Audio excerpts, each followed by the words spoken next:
Hello and welcome to hope Tushant. I hope you're in best of your health and spirit. इस question की repeat होने की maximum probability है। UPSC pre 2023 में qubit quantum technology से related सवाल repeat होगा। क्यों रिपीट होगा इसका रैशनल मैं समझाऊंगा। I have always follow the path of rationality. I have always believed in rational is God and God is rational. Always remember this statement, God is rational, rational is God. You will understand कि बहुत चीज़ें इस rationality पर चलने से ही मिल जाती हैं। बस रैशनल रहिएगा। इसका लॉजिक मैं समझाता हूं। तो सवाल क्या था? Which of the following is the context in which the term qubit is mentioned. UPSC pre 2022 में सवाल पूछा, इसका आंसर है quantum computing. Yes, which means कि 2022 में प्रीवियस ईयर क्वेश्चंस में क्वांटम कंप्यूटिंग है। एक बात आपको समझ में आ गई, मतलब लेयर नंबर 1 आपको मिल गया। लेयर नंबर 1 क्या? क्यूबिट क्या है? सिंपल पूछा आपसे। This is called layer wise approach, multi layered approach. मैंने समझाने की कोशिश की थी। प्रिडिक्ट द अनप्रिडिक्टेबल सीरीज को फॉलो करेंगे तो आपको समझ में आएगा कि मल्टी लेयर्ड अप्रोच क्या है। मैंने समझाने की कोशिश की है एक वीडियो में मल्टी लेयर्ड अप्रोच। ये मल्टी लेयर्ड अप्रोच से यूपीएससी चलता है। आपको यूपीएससी के एग्जामिनर का माइंडसेट समझना पड़ेगा, तो मल्टी लेयर्ड अप्रोच समझना पड़ेगा। 2022 में एक सवाल पूछा है क्वांटम कंप्यूटिंग से, विच मीन्स कि आपको एक लेयर मिल गया और प्रीवियस क्वेश्चन में है इस चीज का गारंटी मिल गया आपको। 2023 में रिपीट क्यों होगा इससे, ये रैशनल समझाता हूं और लेयर नंबर 2 क्या है ये समझाने की कोशिश करता हूं। समझने की कोशिश कीजिएगा। और अगर वीडियोस अच्छी लगती हैं तो लाइक शेयर एंड सब्सक्राइब जरूर किया करिए। बहुत मेहनत से वीडियोस बहुत चीज़ों को रिलेट करके आपके लिए बनाते हैं, ताकि यूपीएससी के इस एग्जाम में आपको थोड़ी सी राहत मिल सके, थोड़ी सी आपकी हेल्प हो सके।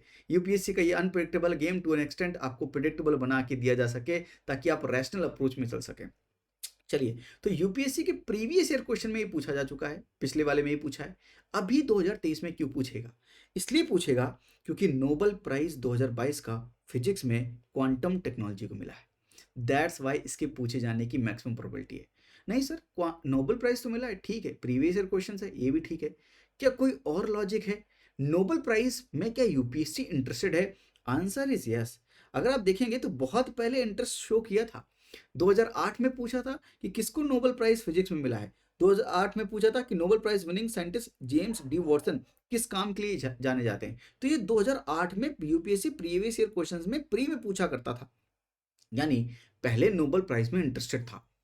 लेकिन क्या रिसेंटली इंटरेस्टेड था? हाँ, रिसेंटली इंटरेस्टेड था, पर मेंस एग्जामिनेशन में था। मेंस के आप सवाल देखिए, ये रहे सवाल मेंस के आपके सामने।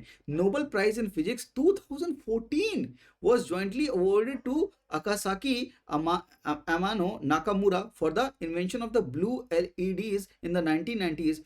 How has this invention impacted the everyday life of human being? which means कि नोबेल प्राइज में इंटरेस्टेड है। मेंस में पूछ रहा है। 2018 के मेंस में मोन्स आइंस्टीन स्टैटिस्टिक्स के ऊपर सवाल पूछा था, done by the professor Satyendra Nath Bose, and show how it is revolutionise the field of physics. यानी फिजिक्स के फील्ड में अगेन बोस आइंस्टीन पार्टिकल से सवाल पूछा, यानी नोबेल प्राइज में इंटरेस्टेड है।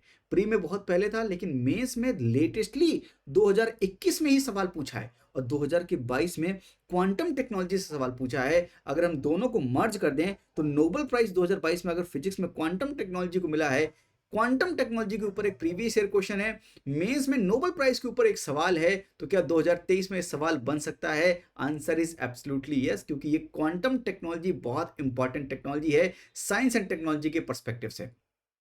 तो क्या ये जो लेयर नंबर 1 है, क्या ये पूछा जाएगा? अब इतने सरल सवाल नहीं पूछे जाएंगे। क्यों? क्योंकि एक लेयर पूछ लिया। मंत्रा है multi layered approach, multi layer approach से चलेंगे एग्जामिनर। अब इस बार आपको लेयर नंबर 2 पूछेगा, तो वो लेयर नंबर 2 है क्या? लेयर नंबर 2 है क्वांटम टेक्नोलॉजी में कि what is super imposition and what is entanglement. ये दोनों प्रिंसिपल हैं क्या क्वांटम टेक्नोलॉजी के, ये आपसे पूछने की कोशिश करेगा, है ना। ये मैंने आपको बता दिया कि नोबेल प्राइज मिला है फिजिक्स में 2022 में। ये 3 लोग हैं, अलेन हो गए, जॉन एफ एनोक्लाउजर हो गए एंड एंटोन हो गए। इन तीनों को मिला है for the experiment with the entangled photons establishing the violation of the Bell inequalities and pioneering the quantum information science. ये क्या है, थोड़ा सा मैं समझाने की आपको कोशिश करूंगा कि ताकि ये छोटी सी वीडियो में आपको एक ओवरऑल पिक्चर मिल जाए।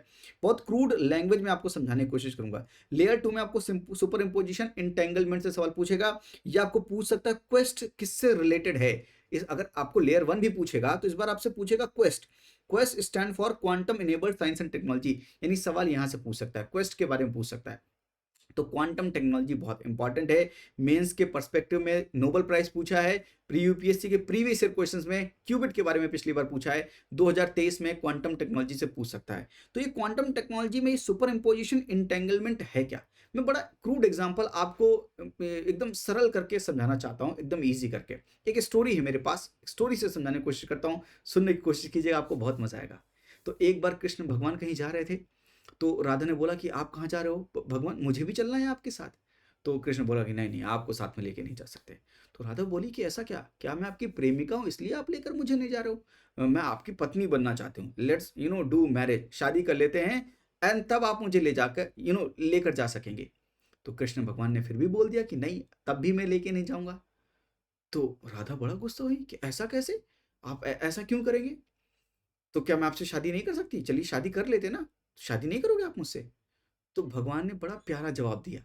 भगवान ने जवाब दिया कि शादी दो लोगों के बीच में होती है, एक आप एक मैं, तब शादी होगी। पर हे राधे, मैं और तुम तो एक ही हैं, हम दोनों एक ही हैं। अब जब हम दोनों एक हैं तो शादी किससे करें? दिस मीन्स कि एक ही टाइम पर राधा ही कृष्ण और कृष्ण ही राधा हैं, एक ही समय पर दोनों क्वालिटीज हैं उनके पास। यही सेम फिलॉसफी है सुपर इम्पोजिशन में। एक पार्टिकल जो होता है वो एक समय पर ये तो जीरो होता है, ये तो वन होता है।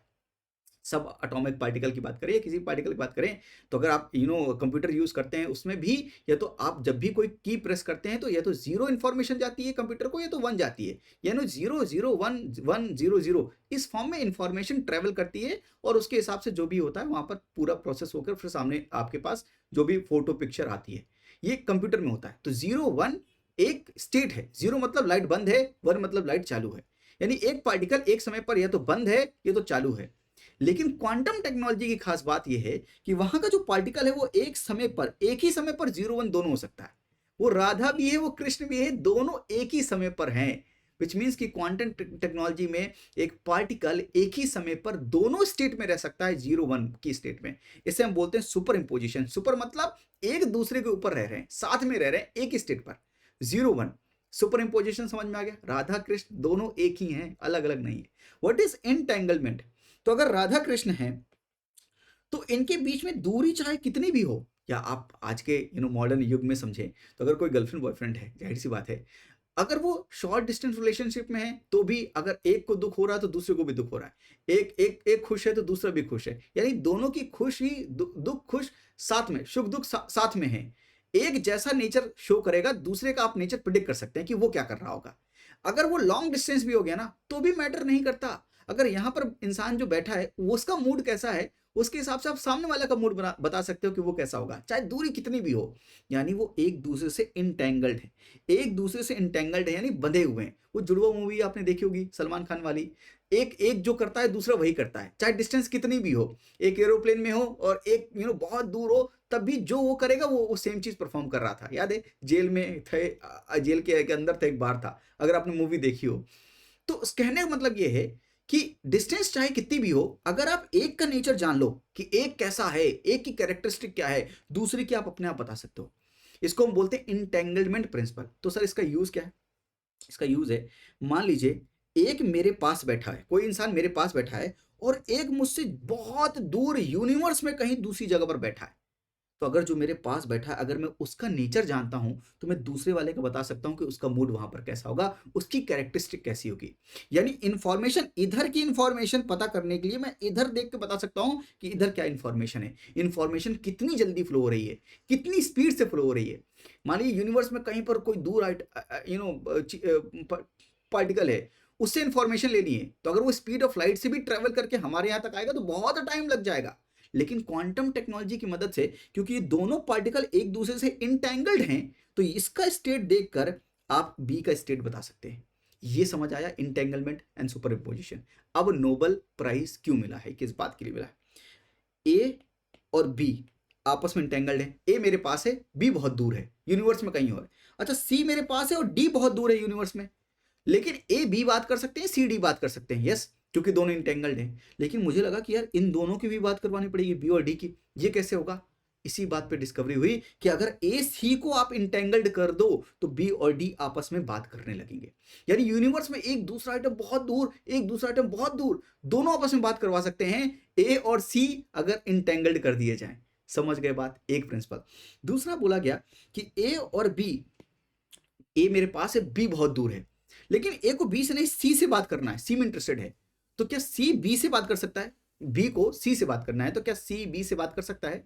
तो अगर मैं सी को ए के पास ले आऊं और सी और ए को इंटेंगल्ड कर दूं, तो सी और बी की बातें होने लगेगी। कैसे होने लगेंगी उसमें आपको पढ़ना नहीं है, सिंपल सी बात ये समझनी है कि अगर ए बी बात कर रहे हैं, अब ए बी को ए से बात नहीं करनी है, बी को सी से बात करवानी है हमें, तो क्या सी को ए से इंटेंगल्ड करके बी से बात हो सकती है? आंसर इज यस, ऐसी बात हो सकती है। तो इन बातों के लिए नोबेल प्राइज मिला है, इसलिए क्वांटम टेक्नोलॉजी बड़ा इंपॉर्टेंट है। बड़ी क्रूड लैंग्वेज में मैंने आपको एक्सप्लेन करने की एक बहुत बड़ा कॉम्प्लेक्स जो चीज़ है उसको एक्सप्लेन करने की कोशिश की है। अच्छी लगे तो लाइक ज़रूर कर देना। आपको बात समझ आ गई कि क्वांटम टेक्नोलॉजी से अगर इस बार सवाल पूछेगा तो क्वेस्ट के बारे में पूछ सकता है, या वो सुपर इम्पोजिशन के बारे में पूछ सकता है, इंटरफेरेंस के बारे में पूछ सकता है, इंटेंगलमेंट के बारे में पूछ सकता है। तो मैंने एक कोशिश की है कि आपको एक्सप्लेन भी कर दूं, ताकि अगर पूछेगा भी तो बहुत ज़्यादा टफ नहीं पूछेगा, एक ही लेयर नीचे जाकर पूछेगा, और इतना भी पढ़कर आप आराम से जवाब लगा लोगे। टेंशन मत लेना, इतना भी पढ़कर आपके जवाब वहां पर आ जाएंगे। तो मैंने आपको टॉपिक बताया, क्वांटम टेक्नोलॉजी बड़ी इंपॉर्टेंट है, क्वांटम कंप्यूटिंग बड़ी इंपॉर्टेंट है, जरूर पढ़कर जाइएगा। यूपीएससी प्री 2023 के पर्सपेक्टिव से बहुत इंपॉर्टेंट टॉपिक है। आई होप कि आपको ये वीडियो अच्छी लगी होगी। अच्छी लगे तो लाइक किया करिए, शेयर कीजिए अपने दोस्तों के साथ, और सब्सक्राइब करना बिल्कुल मत भूलिएगा। थैंक यू, नमस्ते, जय हिंद, प्लीज टेक केयर।